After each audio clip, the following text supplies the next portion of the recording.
Good evening. This meeting has been called to order. Please rise for the Pledge of Allegiance. I pledge allegiance to the flag of the United States of America and to the republic for which it stands, one nation, under God, indivisible, with liberty and justice for all.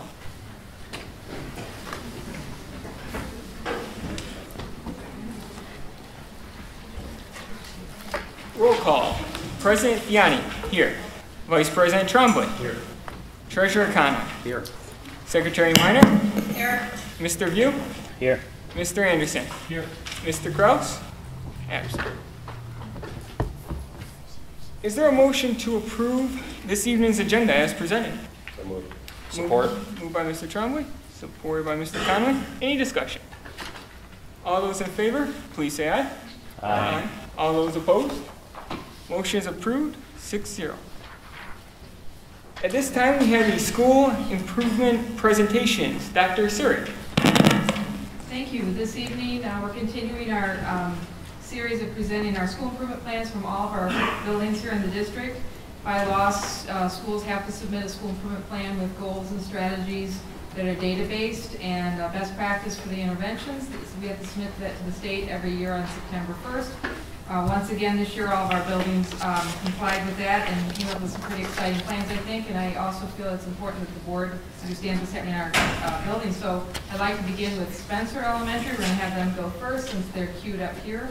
We have from Spencer, Liz Urso, who's our data coach from Spencer, and Mary Williams, our principal from Spencer. Liz is not only a data coach, but she's very instrumental. Has been the school improvement chair for years, several years there, and helping design this plan. So I'm going to turn it over to the ladies and give us a brief overview of what they're planning for this year. Okay, I said we have 5 minutes. Ready? Fast. We are, Spencer is a Title I school, so we're very proud to be designated as a Michigan Reward School for the 3rd consecutive year, which puts us at the top 5% of the schools in Michigan. Some of the things we attribute our success to, of course, is our school community, our families and kids. But what do we do differently with our staff? Our staff meet in professional learning communities at grade level, and they're not just looking at curriculum and not just looking at lessons and planning those lessons, but looking at student work and also following the data and putting interventions in place for children. The teachers at the beginning of the year look at the bottom 30% of the data of their students, and they put a growth plan together for students in that bottom 30%. So they have goals that they set for those kids to move them up to the top.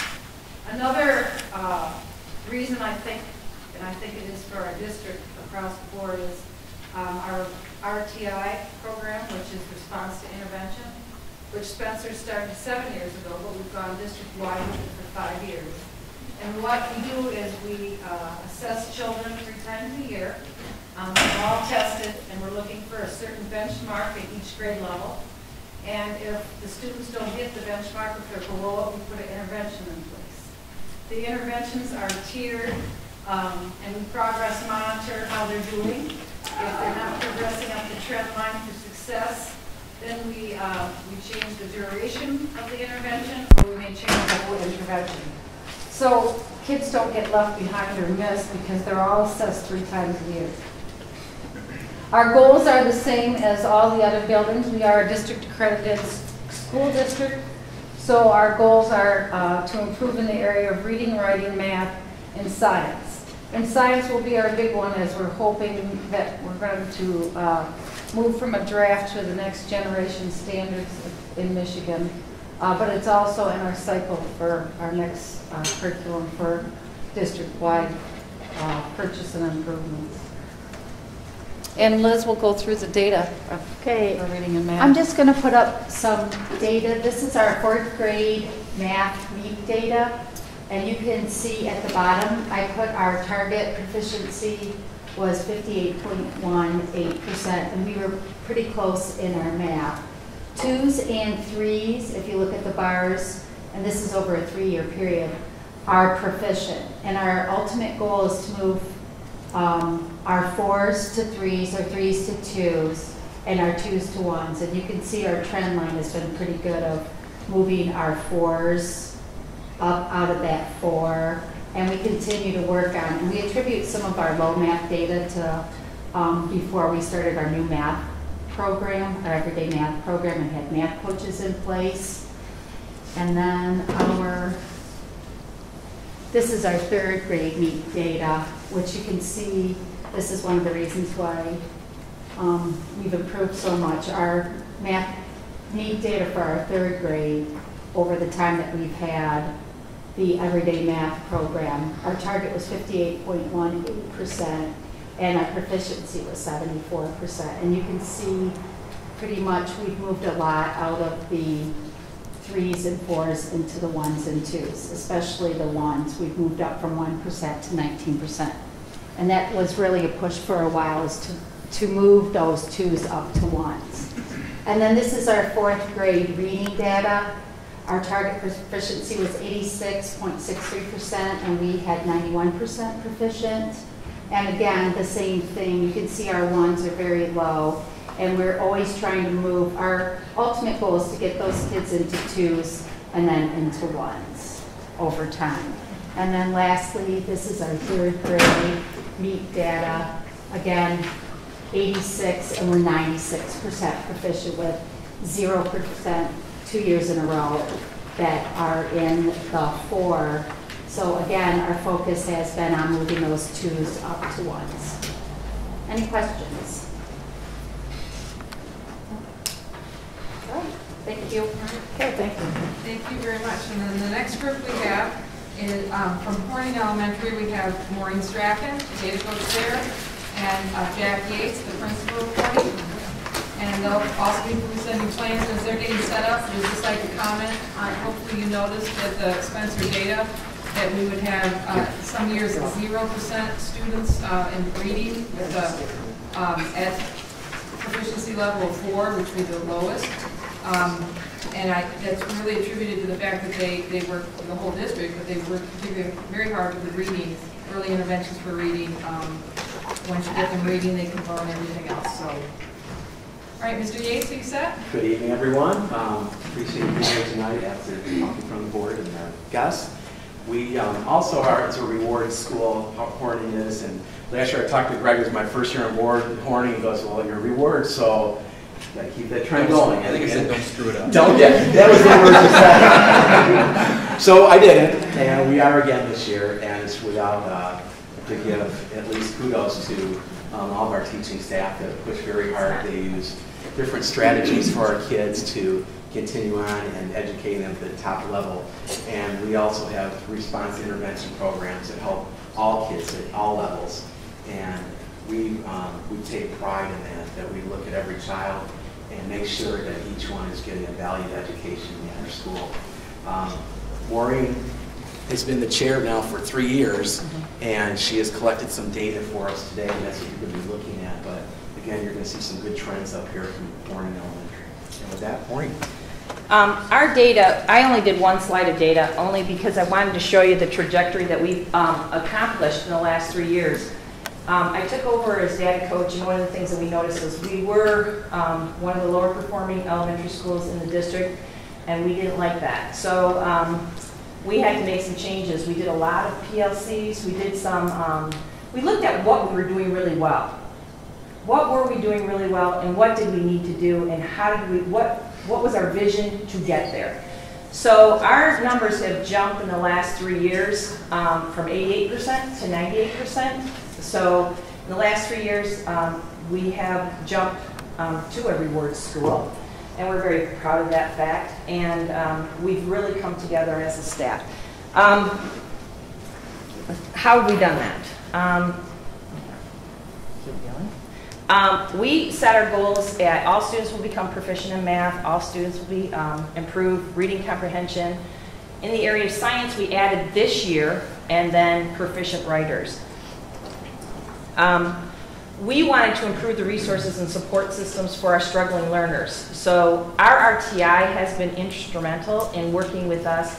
Colleen Manning has put in place a program and strengthened it and worked hard to communicate with us and really stayed on top of our learners going in and out of the RTI program so that we can maximize the number of students that are touched with that program. So if they no longer need that RTI support, they're exited out and then we bring new students in so that we can get more children who are struggling through the program and educate their parents on how we can support them and how they can help them. We started Reflex Math, and that was an after-school program the last 2 years. That we used building funds for that, and Colleen would have our, we had volunteers actually. Our RTI support staff would stay after school, volunteer their time, and work with kids before or after school in bringing up math. Everyday math nights, educating our parents, how can we help our students at school as well at home? Because we were finding that a lot of parents were coming to us trying to understand how we were trying to teach the students at home. And we improved school and classroom and facilitated learners, and then we wanted to support Brighton. Where did Laura and you, the board, see us going? What was our future? Our reading goal strategies, improve resources. We have common language. We found that different teachers were using different approaches, so we wanted to build a common language across. The uniqueness of Horning was 3 years ago, or 5 years ago, was it 5 years ago since Miller's closed? We had a new staff come in. We had a shift in staff. Then Lindbaum was closed. We had another shift of staff. So we had a lot of staff shift changes. So we had to take people from across the district and rework how we communicated with one another and how we built our programming. So I think it was really bringing the best of the best to what we had in our learning. So, and again, supporting Brighton. Science curriculum we added this year. Science scores across the district and at Horning, they're going up. They're not where we need them to be. So we are looking at a new science training, and then integrating science across the curriculum. Our kindergarten has done this for years. We're trying to get that across JK through 4th. Our writing goals align, again, we don't want to just have them to be great writers. We want them to be great writers across the curriculum. They need to be writing in every, in our reading, our social studies, our science, math, so we're writing more. And we're also getting them to think. We're increasing our writing conventions. What we were finding is our high students were, and this is, we were looking at data in the high school and the ACT. We were finding that students that were taking tests for college entrance exams were doing great across the board except for grammar. Grammar was still struggling. So what we thought was, okay, we need to start taking a look at that, and we need to start bringing more grammar. We do hit it in Rebecca Sitton, but we're trying to hit it a little bit harder at the earlier age and within the Writer's Workshop. Common writing rubrics and assessments, and then organizing and analyzing our student work. So we're looking at it all year long. Okay, any questions? Appreciate your time tonight. Thank you. Thank you. Thank you. Thank you. Just to follow up on the group, they mentioned a couple things. We've heard both schools talk about RTI, and last week they talked about RTI, and I made a comment later in the evening about the importance of our RTI support staff. And I know Maureen just mentioned them. They happen to be ladies, and they're all highly trained and very, very dedicated group of staff. So the first tier of classroom instruction and is supported then by these educational assistants. So that's a very important part of that, and we're really dedicated to keeping that system strong. And we appreciate your time tonight with that. There'll be a couple more groups next board meeting. Thank you, Dr. Suri. At this time, we'll open up the first call to the public. If anybody wishes to speak, please step up to the microphone, and you'll have 3 minutes, and we'd appreciate it if you state your name. President Piani, before you do that, could we invite the VHS student representative to the table, please? Sure, absolutely. Thank you. It appears that Mike was not able to attend, so we have the open seat. Oh, I see. There.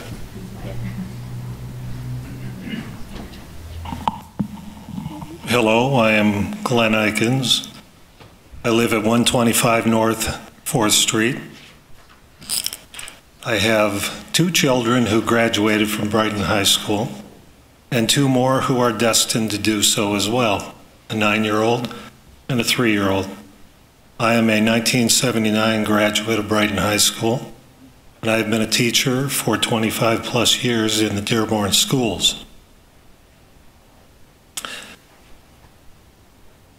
Tonight I wish to speak to the Lindbaum Classical Academy issue in light of new information provided regarding the management of the school. At the last meeting, a gentleman by the name of Dick Streetman, a representative from the proposed Lindbaum Classical Academy's Board of Education, revealed that the Academy apparently desires to employ the Texas-based company Responsive Education Solutions to hire its teaching staff, suggesting that this company will have a significant influence in the management of Lindbaum Classical Academy, as well as its instruction. A bit of background on RES is in line. RES runs 65 schools in Texas, Arkansas, and Indiana, receiving more than $82 million in taxpayer money annually. They are projected to open 20 more schools in Texas this year. Now, RES is a charter system with some rather curious and controversial ideas regarding the proper education of American youth.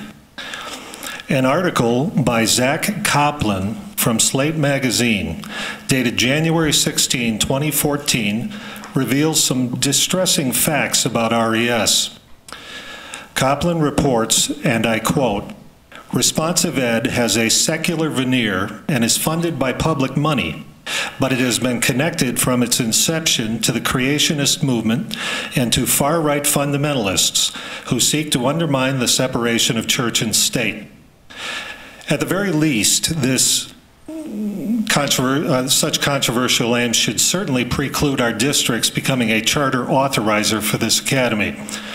Such aims also call into question the value of such an institution for our area's children's public schooling.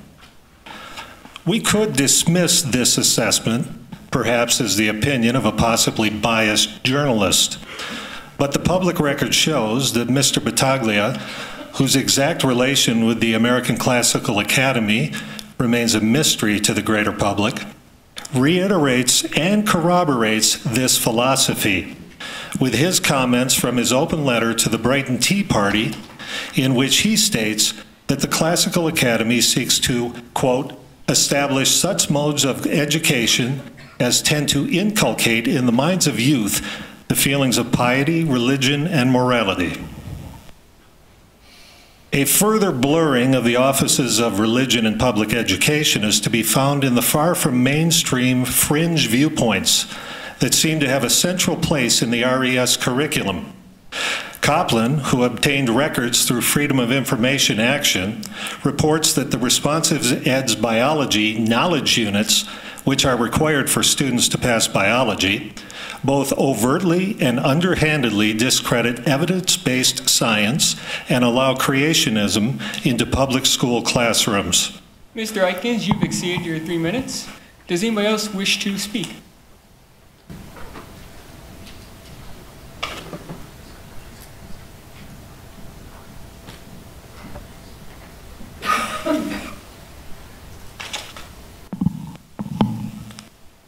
Am I allowed to approach the camera or give something to the camera so that it can be seen on the record, please?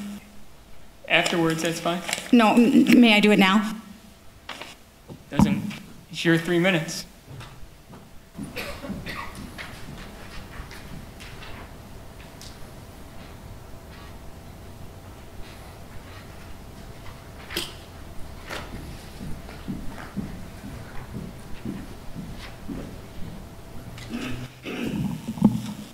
husband read the open letter to the Tea Party. I'm sorry, please state your name for the record. I am Sue Ellen Eikens, and I have family of 4, 2 of which have graduated, 2 of which will graduate.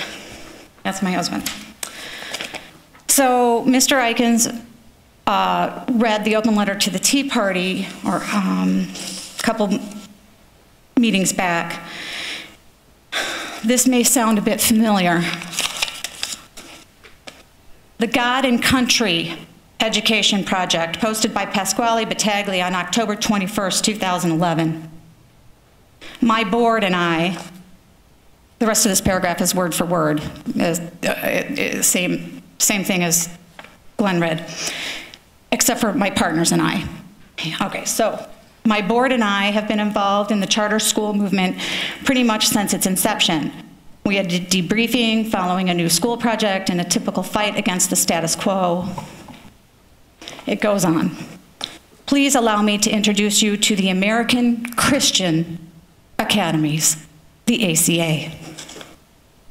The ACA is a model for a school system that will offer a classical education based on, in the version that was on the Tea Party website in Brighton, the Foundations of America. In the original version from 2011 for the Christian Academy, it says the Judeo-Christian Foundations of America. Our methodology will offer this opportunity to families who are currently have no other choices for their children. We will provide an education option nearly tuition-free and autonomous from the government. In the version written for the Tea Party of Brighton, it was working towards autonomy, otherwise the same word for word. Again, as you consider our premises, please bear in mind that not too long ago, schools were developed by a community coming together, same word for word, approximately another paragraph, except for the last sentence of the paragraph reads, the first and foremost textbook was always the Holy Bible. Then he quotes Joseph Stalin in this one, just like he quoted Joseph Stalin in the other one. He says we outnumber them in this one, just like he says we outnumber them in the last one. My husband's rhetorical question, who are we and who are them, is a little bit easier to discern in this document. Clearly, we are the Christians and them are the, I don't want to say non-Christians, since I believe I give my child a Christian education as well. I just do it at home. Mrs. Eikens, you utilized your 3 minutes. Does anybody else wish to speak at this time?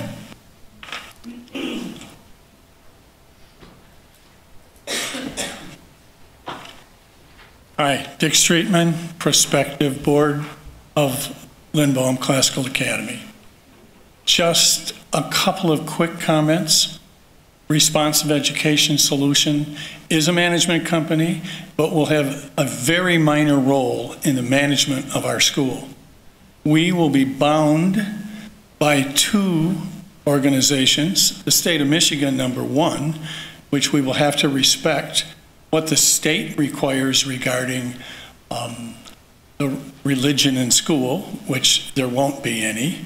And we are also bound with Hillsdale Academy for our curriculum, not Responsive Education Solution. Continually, Pat Battaglia is brought up as an example of our school. He is a landlord purchasing Lindbaum. He has nothing to do with the management of our school. We have a separate board that will do that. I just want to clear that. Pat Battaglia is not a key figure here. Thank you. With all due respect to Mr. Streetman, who appears to be a very sincere man, these associations are established, and we don't have just Mr. Battaglia. We now have evidence from the management company. It's difficult to believe that associations like that will stop at the door of the school. Allow me to continue. In their responsive ed biology knowledge units, Outright creationism appears in RE's workbook on the origins of life. Their science text actually begins with, "In the beginning, God created the heavens and the earth." This stance surely has the potential to create constitutional challenges to the instruction offered at the proposed Lindbaum Academy. I want to let you know, too, that I am a member of the Episcopal Church, but my teaching and my religion are separate. RE's curriculum in history and social studies is no less controversial. Their history books include insensitive and marginalizing content aimed at racial groups and women. Their history text claims some residents of the Philippines were pagans in various levels of civilization, presumably before the United States took them over to civilize and Christianize the poor, barbaric Philippine people. Students also read in their history text that feminism forced women to turn to the government as a surrogate husband. The more we learn about the backers of the Lindbaum Classical Academy, the more we uncover troubling facts concerning the educational aims of its associates and its proponents, which in the net seem to conceal and reveal religious parochialism and a fringe political agenda. I remind the board that Mr. Battaglia is on record as advocating a mission to sever all government oversight from publicly funded schools, while he quotes Stalin on education as a weapon, and ominously says every child we lift up touches 3 to 5 voters, indicating the political endgame he envisions. His close association with this school is indeed troubling. In light of these facts, we have yet to obtain any substantial reassurance that the proposed Lindbaum Classical Academy is interested in providing inclusive and expansive education in the true spirit of public education as traditionally practiced in our democratic republic. Mr. Atkins, you utilize your 3 minutes. Does anybody else wish to speak?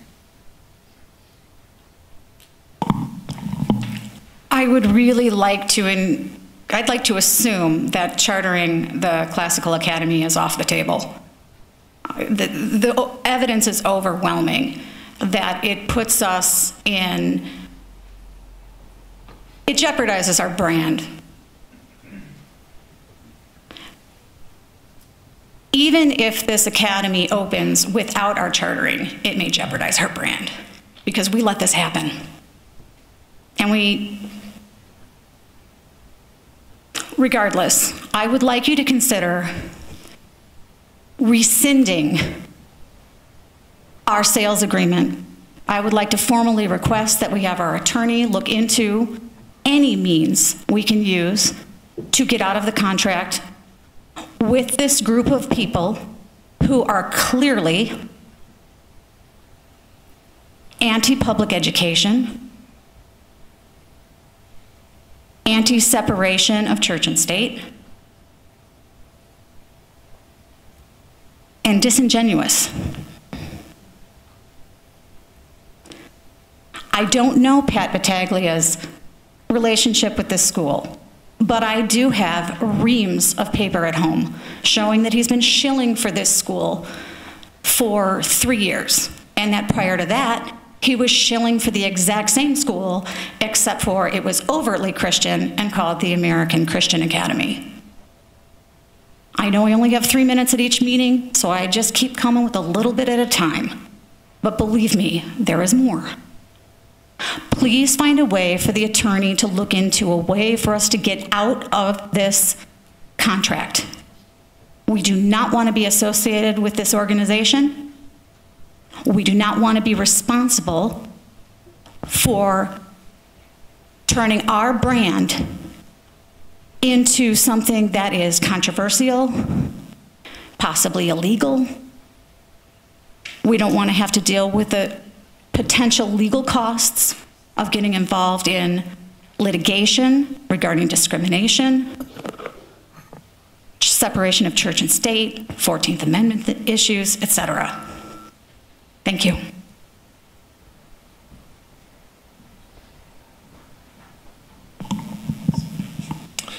In light of these facts, we have yet to obtain any substantial reassurance.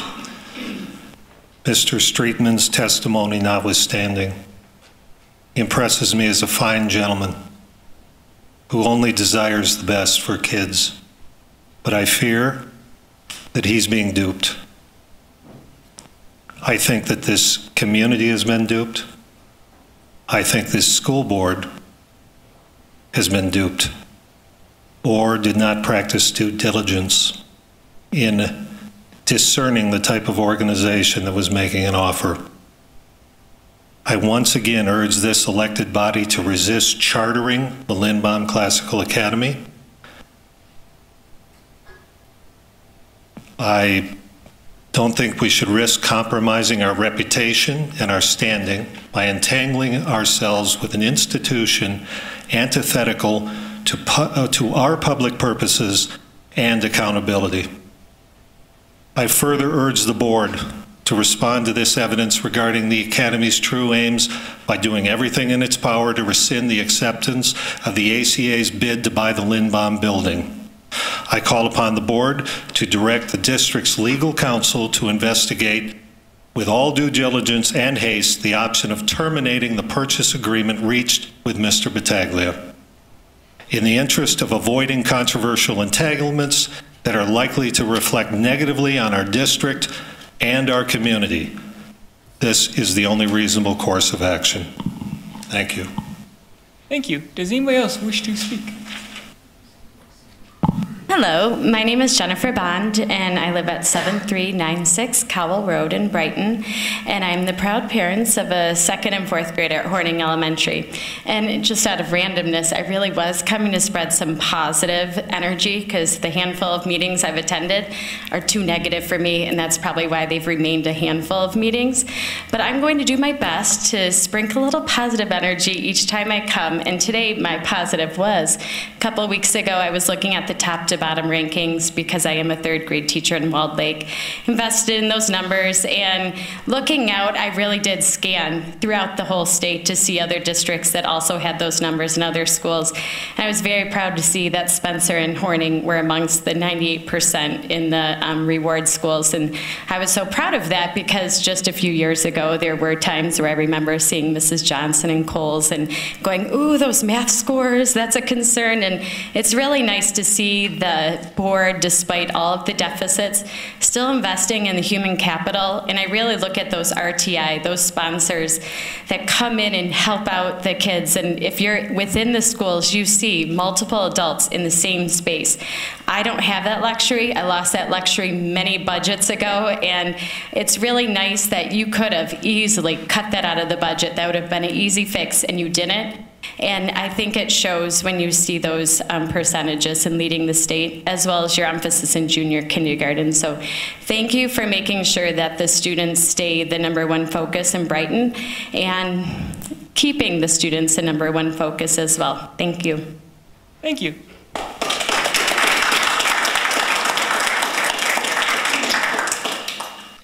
Does anybody else wish to speak at this time?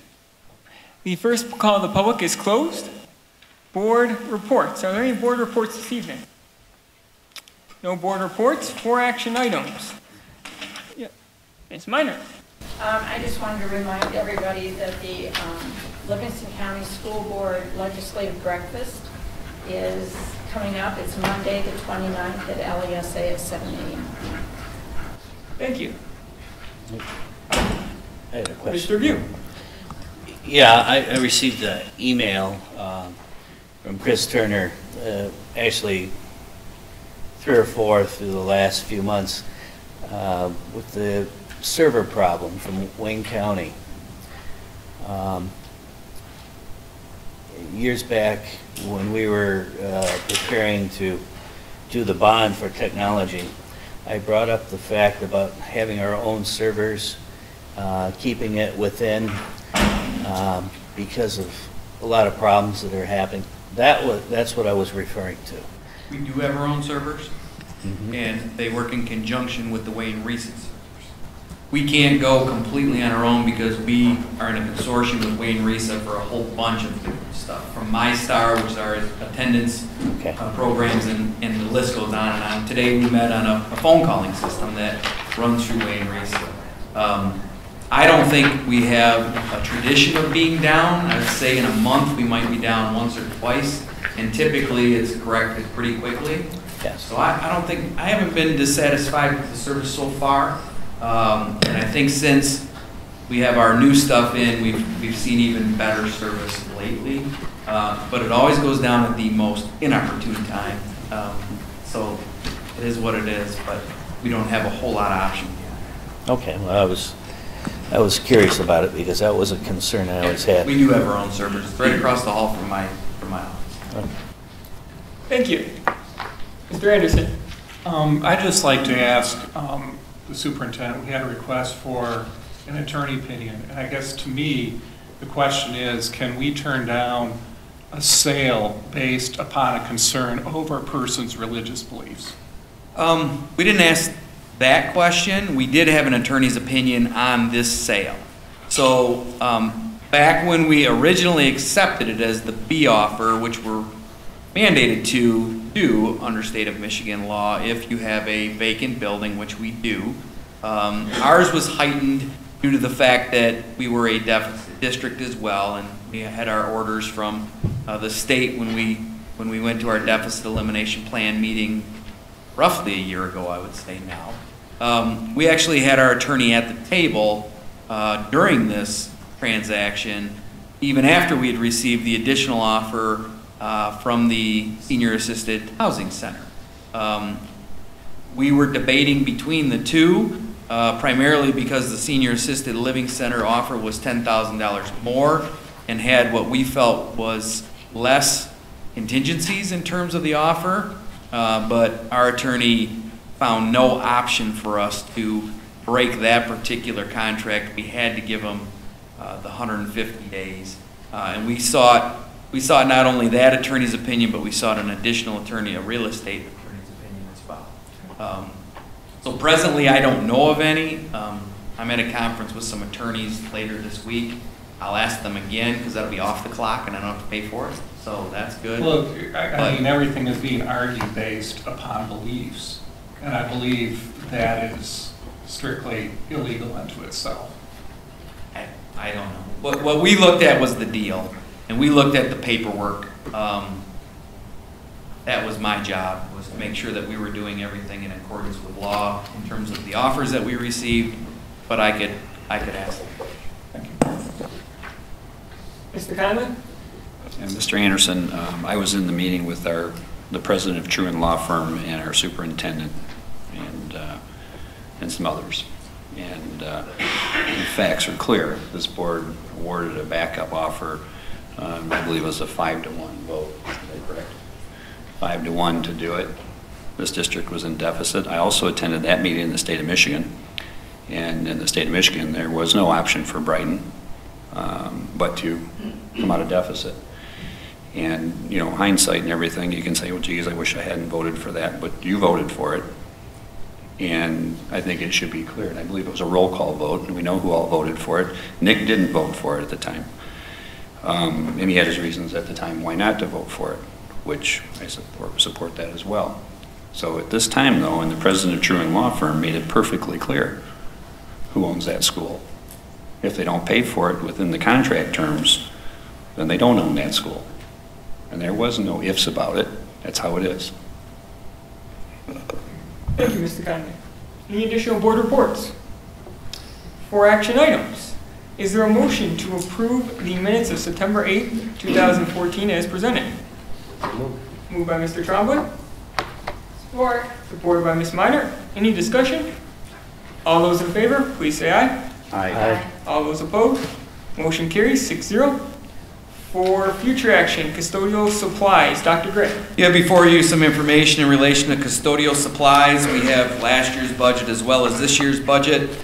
We have the recommendations highlighted in yellow. Probably the only question that would come up would be in relation to what I would call page 12. It looks like we're recommending, actually it's the next one, I'm sorry, page 13. Looks like we're recommending a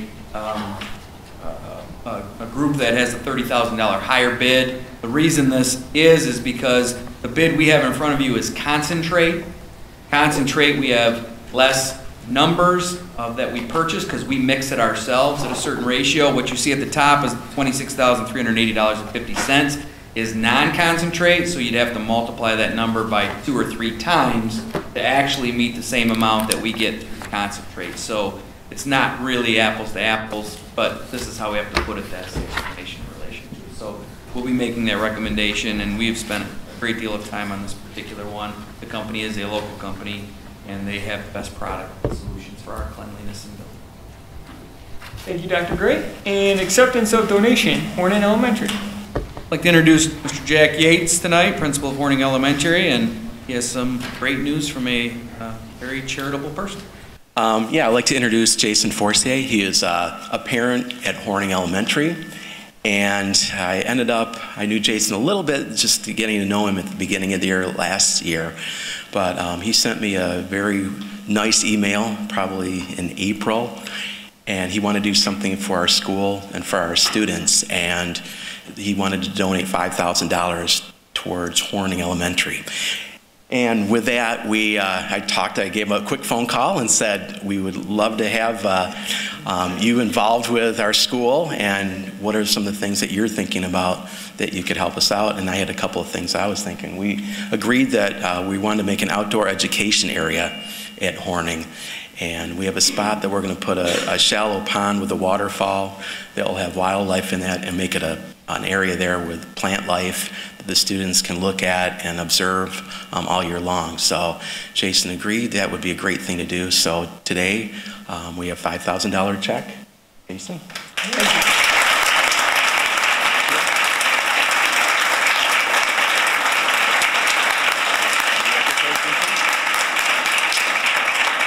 So you have a great guy here. It took him about 2 seconds to call me back when I sent that email. So on behalf of Lauren, my 3rd grade daughter, and Adam, my 1st grade son at Horning, we've had a great experience there, and we wanted to say thanks to Jack and his staff, especially Miss Lewis, Mrs. Cavallero, Miss Siddle. Thank you. Appreciate it. Thank you very much.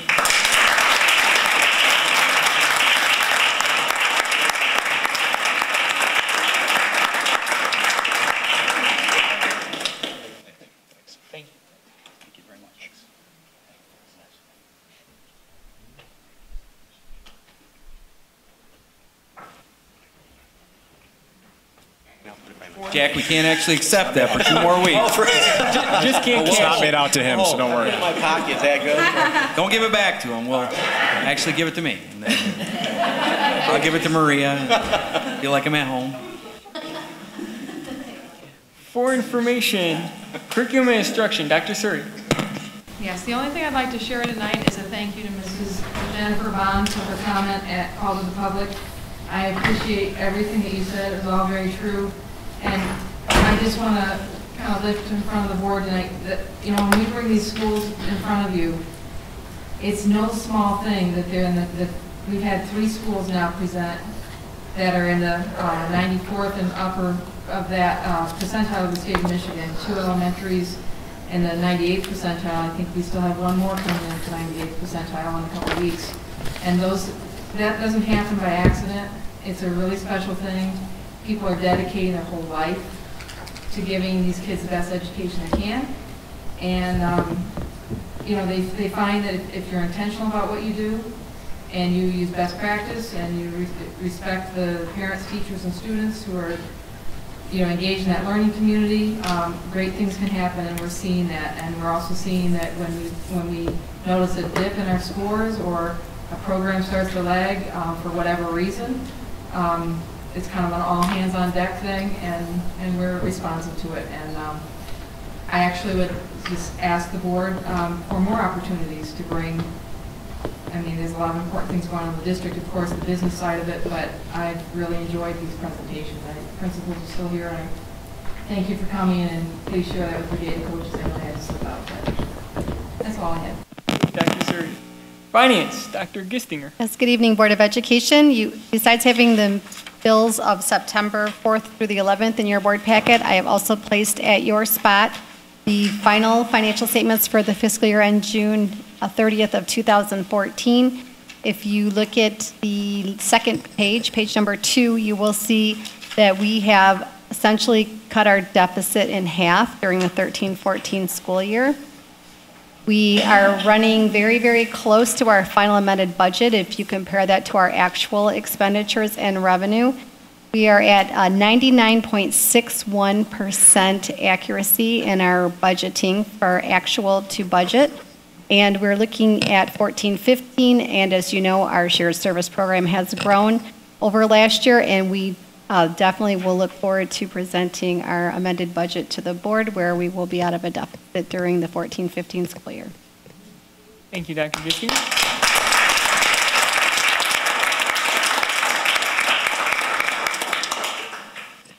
I have a question. Yes, Mr. View. What was the projected fund equity when we talked about it at the beginning of the year? At the beginning of the year, the fund equity balance was a negative $8.5 million. When we were done with our final amended budget, we expected that that would decrease to a negative $4.2 million. Now that you have your actual numbers in front of you, it's a negative $4.4 million, which is about a $224,000 variance. And okay.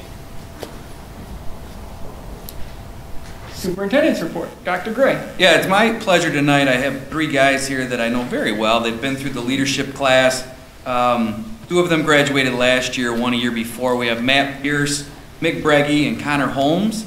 And they came to Mr. Johnson and myself and a couple others a couple of years ago now, a year and a half or so ago, and had an idea about an app. And we get a lot of ideas, but you have to take these 3 guys serious because they're way smarter than the rest of us. And we thought, if anybody can do it, they can do it. And they've put together this amazing app, and they have spent a lot of time on this. And it's for the betterment of Brighton area schools. And down the road, I think it could probably be useful for all school districts across the state of Michigan and beyond. We did a beta test, which they'll probably talk about with our present leadership class for the last, I'd say, 2 to 3 weeks or so.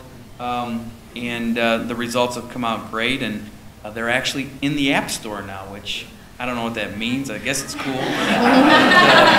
I think that's great. I'll try to download it, but I'll have to have my 12-year-old daughter show me how to do it. But I'd like to turn it over to Matt and Mick and Connor. We just couldn't be more proud of these 3. Go ahead.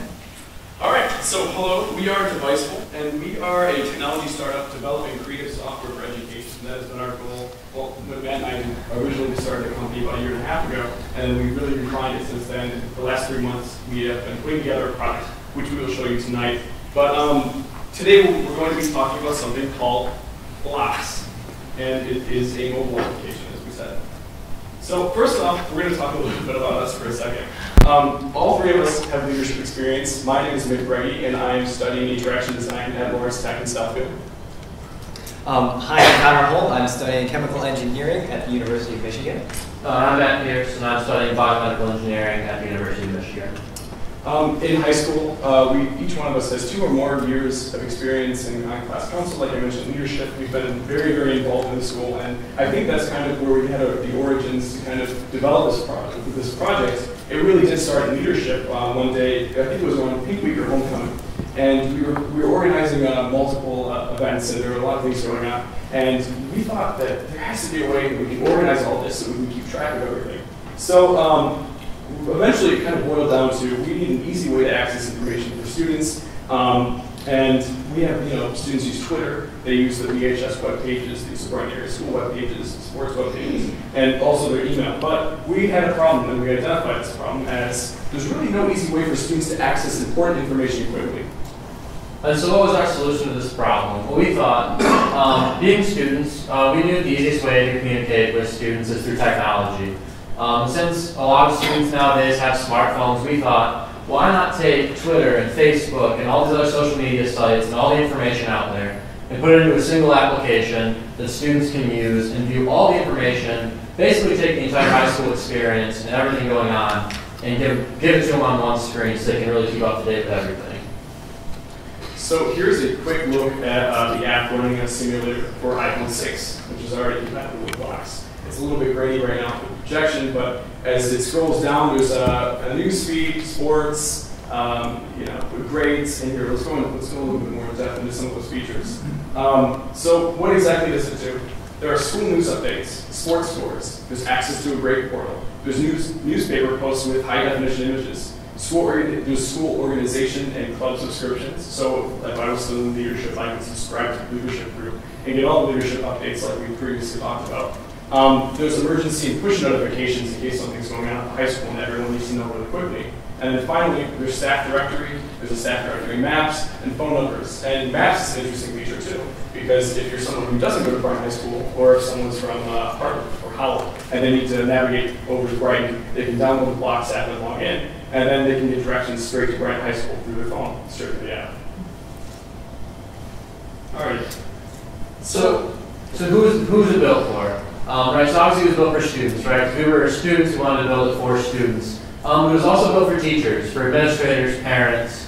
It was really built for everyone, with this idea that anyone in the community could use it to better connect the high school and what was going on. Let's talk about for students, and there's Bethany.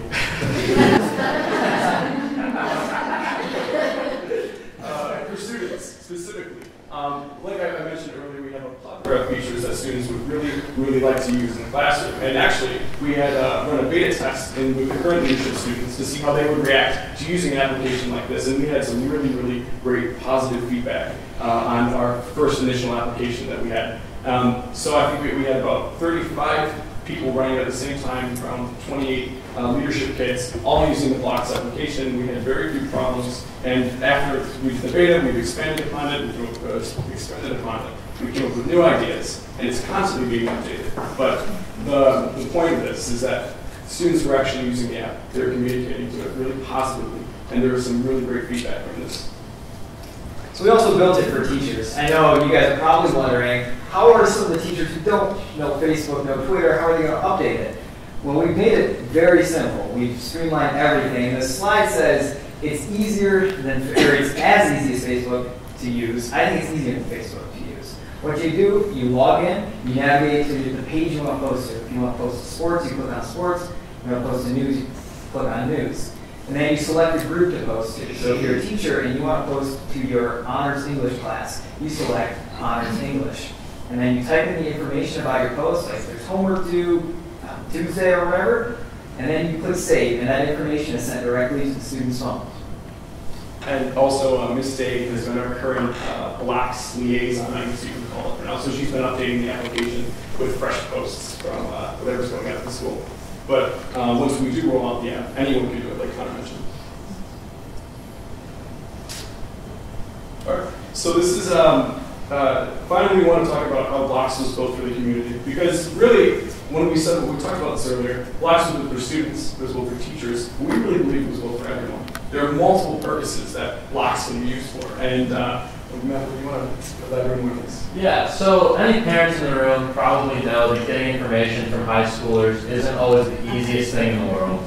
But with Blocks, there's even parent login, so parents can go on and they can see all the information, everything that's going on around the high school for themselves. And they can check on it themselves without having to get the information from their students. So it's useful for them as well because it also streamlines all that same information for the students and parents can use it too. So, like it says here, there can be news articles that someone can read, bond updates, event photos, sports dates, and now if someone downloaded apps or has downloaded the app, when the hockey team goes to states again, they can read all about it. A nice HD photo and read a wonderful article about it straight from the application, amongst other features. All right, so we're going to move on to some frequently asked questions before we open it up to anyone else has any questions. So, Connor, do you want to talk about when will it be available? When will it be available? So what we're going to do now is we're going to give it to select student groups so they can start updating. So we have dynamic content when the full release by late October happens. So students, when they get it late October, they can log on and it will have relevant information. We don't want to give them stuff that is irrelevant to them. And then I'll talk about how safe and secure is blocks. Well, simply put, there are a couple places where there could be a problem with security, but we negated those. One of those is the actual database. If we had the database, we would have to handle that security, but we actually use Amazon's databases. We store our website and all of the news updates in there, news explorers and other things in Amazon's database. So they have some very, very secure databases. They are one of the largest database providers in the entire world. We're definitely secure there. Another place where we have secured the information is when you send news information, send sports information to the database, that is encrypted. So no one can look at the data and read the news. It's all encrypted. And then on the website, it's essentially as safe as your email. Because the website does not save any information about news. When you log in, the database sends you the information for the news, and then when you log out, it's all gone from the website. It's all stored on the database. Yeah. So how often do we have to be updated? Anytime. So we ran into, there's a couple suggestions we actually got back from the leadership class for improvements or little fixes they like to see. And those can be done depending on what the fix is. Pretty quick. I've already submitted a couple different updates to the App Store. And so we'll be constantly updated with new content and adding new features to the app as we move along. I know there's a few things that we're really excited to get working on even in the next couple of weeks here. So hopefully those will be implemented soon. So are there any other questions from the board or anyone else? Mr. Conley? Okay. You guys did a great job. I follow everything you're saying. I've got another project for you. It deals with the school. We have a lot of facilities here. We have, the gyms and the fields and everything, and there's multiple agencies that use them. We have the athletic department, we have shahc and community ed, and we can't keep track of one another who's got what sometimes. So I'd like to see a nice program made where a person could type in if they want to use a particular gym or field, and it's instantaneously. So there's no argument of who had the field but forgot to put it in or didn't see it in their system. Yeah, we get that like that. Yeah, I was following this and I said, if they can do that, they can do this. What you like to say too is in the 3-month period we did working on the Blocks application, we essentially had built Twitter from the ground up. A little differently, but there's a back-end feature to it that we had to build from scratch. There's multiple web pages that we had to set up. And the app really was, it took a really long time to create something like this. And obviously, our love of Brighton High School and Brighton Area Schools has fueled this because, that's where the idea origin began. So, and were there any other questions? Mr. Conley? Well done, you guys. Don't forget the old guys, the old 1980 grads and the alumni maybe in that app, because I think that's another thing. Is from reunions to different things that might draw attention, and similar to what Miles was saying, if for instance, the pool, the different things that are going to be taking place in the near future and how that's going to be open to the community, this could really be very positive in this movement for our school system. So very well done. Nice job. Can I have your autographs now? Yeah. I'm their manager, Miles. That's going to cost you a little bit. I'd say I'm a proud dad, but I'm way too young to be there.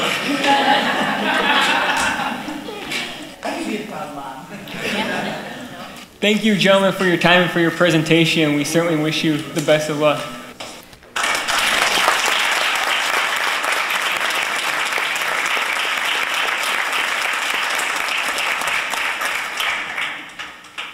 And Dr. Gray. Well, that's pretty much all I have, other than, I sit here at the beginning of my 6th year, and I'm just really proud of where we've come. Very pleased with everything Dr. Suri's doing, and all the teachers. The scores are just going exactly how we hoped. Really pressing on those, and Dr. Gistinger with the budget. No, I think now it's just, we need to keep pushing and continue to embrace change and do things that are positive for our schools. So I'm pretty happy about it, but never content. So keep pushing and do our best. Average ACT score, 24. 24, baby. 24. We're going to get there. 24. So, thank you, Dr. Gray. And this evening, student representative, we have Bethany. Mike is absent this evening, so Bethany on behalf of Brighton High School. Thank you. I want to thank you, Mrs. Steiner, for bringing me up here.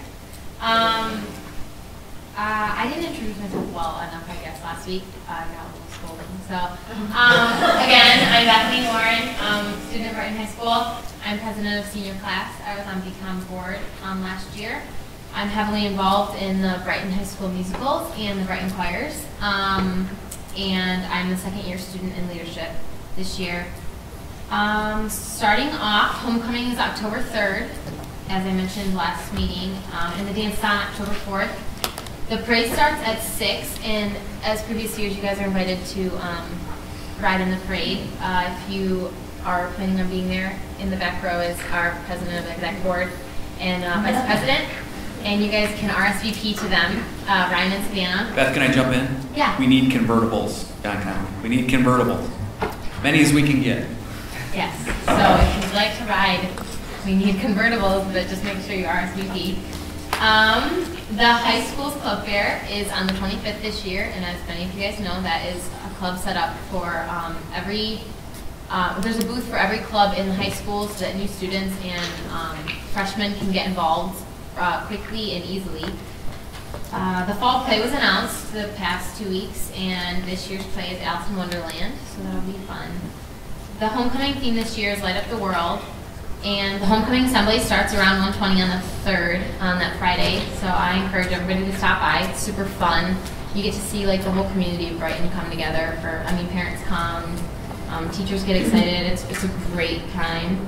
The spirit days this year are Monday's Denim Day, Tuesday's Neon Out, Wednesday is I Woke Up Like This, it's Pajama Day. Thursday is Superhero Day, and as tradition, Black and Orange on Friday. Last week was Patriot Week, as many of you guys know. Everybody dressed up in red, white, and blue on Wednesday. I'm pretty sure that's the students' favorite time to dress up, is in red, white, and blue. They get real patriotic. So that was really fun. Pink Week is coming up. We have so many activities, like countless activities. I can't name them. But a new one that we're adding this year is the Pink Walk/Run that Mr. Johnson is working on with a couple students. It's going to be a 5K around Brighton, and then a 1 mile, 5K run, and then a 1 mile walk for people who don't want to do the whole 5K. I encourage you guys to get involved in that. If you want to walk it or run it, it's going to be fun.